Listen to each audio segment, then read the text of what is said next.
my brother or me or with Frank. And really, we're just more or less challenging ourselves to find other things that people don't expect us to find. We're transportation buyers, motorcycles, cars, anything related to that. So now we actually did a pick the other day. You probably think you've already heard everything about Mike Wolfe's life after American Pickers. But that story wasn't finished. A series of events has just revealed how much he was dealing with behind the scenes. From a costly divorce to personal loss, a terrifying crash, and major changes to the life he built. The full picture is far more complicated than most fans realize. How did one of television's biggest success stories end up facing so many personal setbacks? And how did he keep moving forward through it all? Join us as we uncover what really happened to Mike Wolfe. The marriage that ended and what it cost him. The marriage between Mike Wolfe and Jody Faith was not a short-term arrangement that ended before it had fully begun. They had been together for over 36 years when Jody finally filed for divorce in July 2021. Those 36 years included the entire history of American Pickers, the building of antique archaeology into a nationally known brand, the buying of properties across Tennessee and Iowa, and the birth of their daughter Charlie in 2012. This was a life built together across decades. The unraveling of it was not going to be simple, clean, or cheap. According to court documents filed in Williamson County Chancery Court in Franklin, Tennessee, Jody listed their date of separation as June 2020, more than a year before the formal filing. She cited irreconcilable differences and stated that all hopes of reconciliation are exhausted, and that she and Mike were unable to successfully live together. The financial settlement that followed was staggering in its scale. Jody Faith walked away from the marriage with the couple's Nashville home, valued at approximately $2 million. She walked away with a property in North Carolina. She walked away with over $6 million, which is the documented figure from the court record, in cash from the equitable division of their marital estate.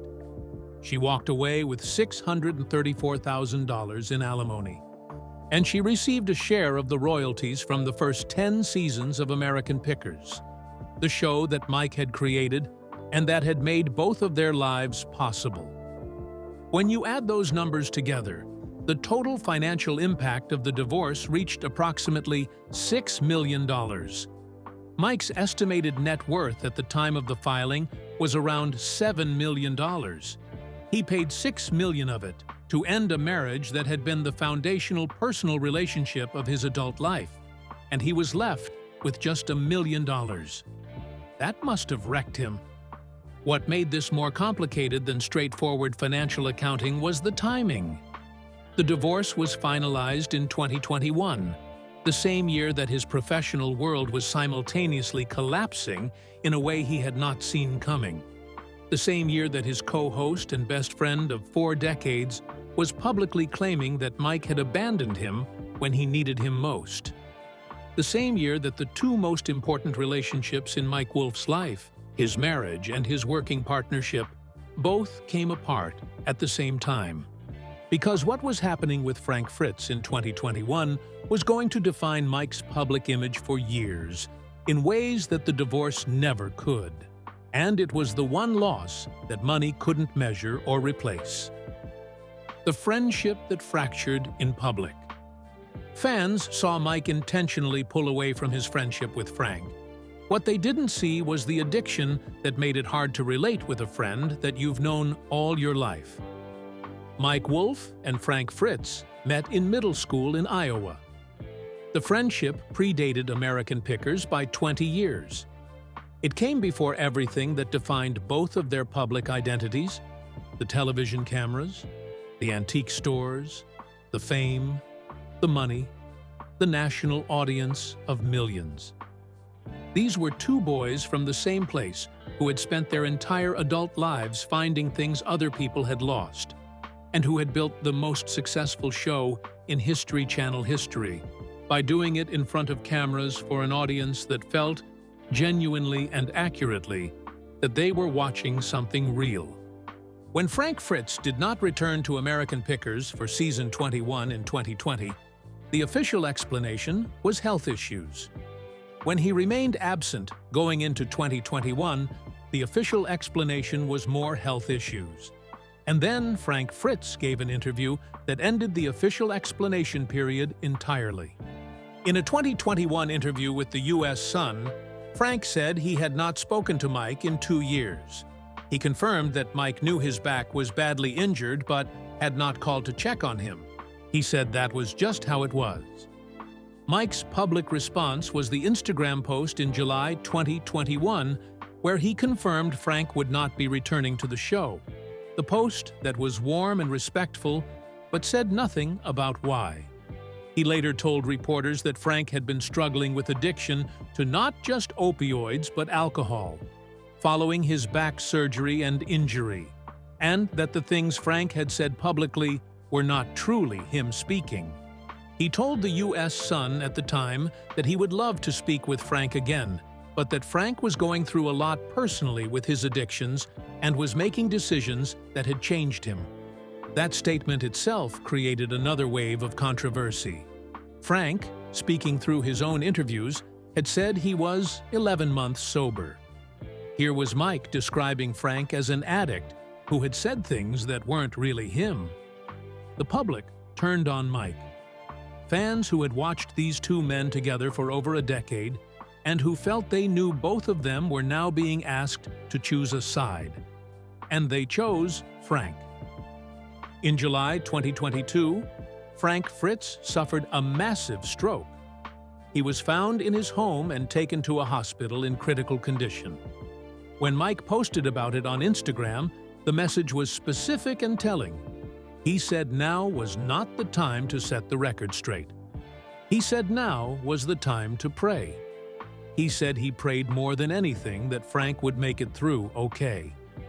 The stroke changed everything. For 2 years, Frank lived in a nursing home in Iowa.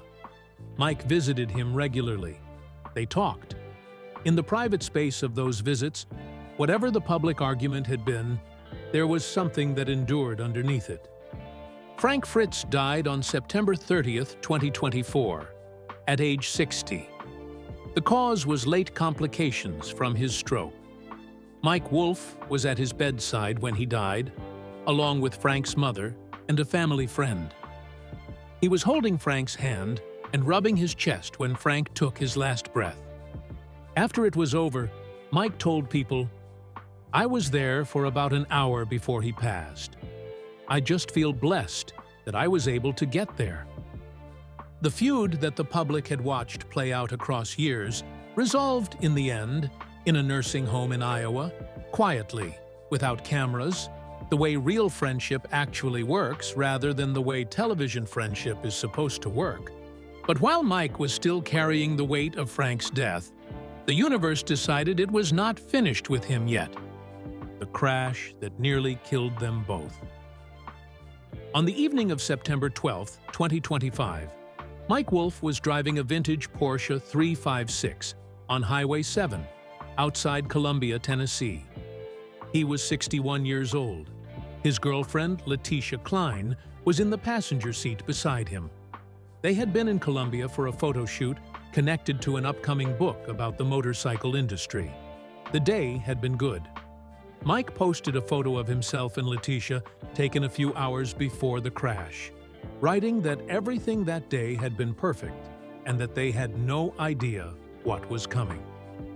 A 76-year-old man named Lerone Heads pulled his SUV out from a side street and into the path of the Porsche. There was no time to react. The impact was devastating. The Porsche had only lap belts rather than full seat belts. This mattered enormously to what happened to both of them in the collision. Mike broke the steering wheel. It shattered under the impact, and he was lucky not to be impaled by the steering column. He was transported by ambulance with a broken nose, stitches across his face, heavy bruising, and knee and wrist injuries. He was released from the hospital relatively quickly. His injuries were serious. They were not, in the full accounting of the crash, the worst of what happened inside that car. Letitia Klein had to be airlifted to Vanderbilt University Medical Center. The list of her injuries was brutal to read. A dislocated jaw broken in 3 places, a broken sternum, broken ribs, a collapsed lung, and bruising to her spine. Her surgical team would later describe her jaw surgery as one of the most complex cases they had handled. She spent days in the hospital, left with her jaw wired shut, and began a recovery that her doctors were honest about being a long road to. By December 2025, Letitia reported being at only 40% of what she had been before the accident. She was experiencing partial facial paralysis, blurry eyesight, and trigeminal neuralgia, a condition that causes intense facial nerve pain. She had lost 12 pounds because she could only consume food through a syringe. She was describing recovery in terms of months and years, not weeks. The driver, Lerona Heads, was charged with 2 counts of vehicular assault, DUI, and failure to yield. Letitia appeared in court to give a victim impact statement and described in her own words, which she read aloud despite still being limited in speech from her jaw recovery, that this was not a terrible mistake, but a documented pattern of dangerous behavior. Mike wrote about Letitia in the aftermath with the honesty of someone who has been in the same hospital rooms and watched every difficult day. I've been witness to your strength and beauty through tough situations for years now. This is by far the hardest thing I have ever seen you climb up from. He described the accident as a moment that required recalibrating everything about what matters, and a second chance that he was not going to take for granted. And just months before all of this had happened, Mike Wolfe had already dealt with a business blow that marked the end of a 15-year chapter in his commercial life. The store that closed out of the blues. Antique Archaeology, Nashville had operated for nearly 15 years in the Marathon Motor Works complex, a historic building that had once been an automobile manufacturing facility, and that gave the store the exact kind of physical presence that fit what Mike Wolfe had always been about. The store was as much a tourist destination as it was a functioning antique shop. People traveled to Nashville specifically to walk through its space, to buy things that connected them to the world Mike Wolfe had made famous on television, and to feel proximity to the passion for found objects and American history that had made the show compelling. It was a physical extension of the television show's identity. The store closed permanently on April 27, 2025. Mike attributed the closure publicly to a desire to spend more time with his family in LeClaire and to focus on new creative projects. The original Antique Archaeology in LeClaire, Iowa, the shop where the whole operation had begun, the shop that was physically and symbolically connected to the origin story of everything Mike Wolfe had built, remained open. What the closure represented, when read in the full context of everything else that had been happening to him over the preceding years, was the end of a specific chapter in Mike Wolfe's construction of his public identity and commercial life. Nashville had been the commercial peak, the second location, the expansion, the evidence that what started as a childhood obsession had become a real and scalable business with national reach and name recognition. Closing, it was not a failure in the conventional sense. It was a contraction, a pulling back toward the core of what had always mattered. The customer reviews that the Nashville store had accumulated in its final years of operation told their own complicated story about what it had become. Regular customers and tourists who had followed the show and visited specifically to experience the items Mike Wolfe had found, described a store that had drifted significantly from its original identity, one that had moved toward branded merchandise at premium prices rather than the genuine antiques and picked items that had been the shop's reason for existing. Reviews mentioned t-shirts, hats, and logo items where antiques should have been. One customer specifically described a small decorative sign priced at $1,500. The feedback painted a picture of a store that had become about the brand, rather than about the thing that had created the brand in the first place. Mike Wolfe understood better than anyone what had built his reputation over 15 years of television and decades of picking. The foundation of it was genuine objects with genuine histories, found in genuine places, and understood through genuine knowledge and passion. A store that had drifted toward merchandise and away from that foundation was not something he had built his identity to maintain indefinitely. The LeClaire location, the original, continues to operate. The business that Mike Wolfe began with a bicycle, pulled from a neighbor's trash at age 6, cleaned up, and sold to another kid for $5, which he has described in interviews as his first pick, is still running. And through all of it, the divorce, the loss of Frank, the crash, the store closure, the show, and the man who created it kept going in ways worth understanding. The show that kept going, and the life he built anyway. What is remarkable about Mike Wolfe's story is that what he has been through in the past 5 years is not the losses themselves, though they are real and genuinely significant in scale. What is remarkable is that, through all of them, he kept going in ways that were neither performative nor manufactured for public consumption, and that did not have the quality of someone managing an image. He kept going the way people who have a real relationship with the work they do tend to when the circumstances around that work become difficult. American Pickers continued into its 27th season in 2026, with Mike's brother Robbie Wolfe as co-host.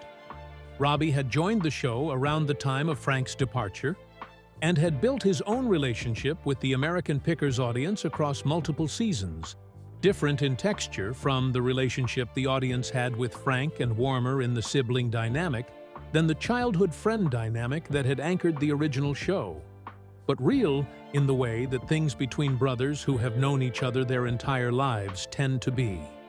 The show, in its 27th season, was different from the one that premiered in 2010. Shows always change across so many seasons. It was still running. In February 2026, Mike launched a new History Channel series called History's Greatest Picks. The 8-episode series represented a genuine departure from the road trip format that had structured American Pickers for 15 years. Rather than following him in real time as he searched for items, the new show delved into the histories and stories behind significant pieces in the collection, what they meant, where they came from, and what they preserved about American life and culture. It was a show about what objects carry and why that matters, which is what Mike Wolfe has always been fundamentally interested in. Beneath the entertainment format, television had built around that interest. When he talked about the new show, he talked about Frank. He said that he and Frank built American Pickers together, and that when Frank passed, it changed so much of their lives personally in ways that had nothing to do with the production side of things. He said the new show was a tribute to Frank's level of work, passion, and commitment. He described standing where he was only because of what Frank had contributed. He was not performing grief for promotional purposes. He was describing something real. How the person you build something with stays connected to what you built, even after they are gone. His personal life in early 2026 had the quality of stability that comes not from everything being fine, but from two people deciding to build something together, despite circumstances that had given them every reason not to. Letitia Klein, despite the devastating physical consequences of the September crash and the long recovery that followed, was recovering with the stubbornness of someone who had lost significant parts of their physical capacity and was fighting methodically to reclaim them. She had given her victim impact statement in court, she was documenting her recovery on social media with the same honesty Mike had always brought to the things in his own life that went wrong. They were going through something genuinely hard together, and the way they were doing it suggested two people who understood each other clearly. And that is what the full story of what happened to Mike Wolfe actually contains, underneath the losses. Do you think the public was too hard on Mike Wolfe during the falling out with Frank Fritz? Or did he owe fans a more direct explanation of what was happening? And after everything that has come out in the years since Frank died, does it change how you understand what happened between them? Share your thoughts in the comments below. Remember to like, share, and subscribe for more. Also, click the next video showing on your screen. You will enjoy it.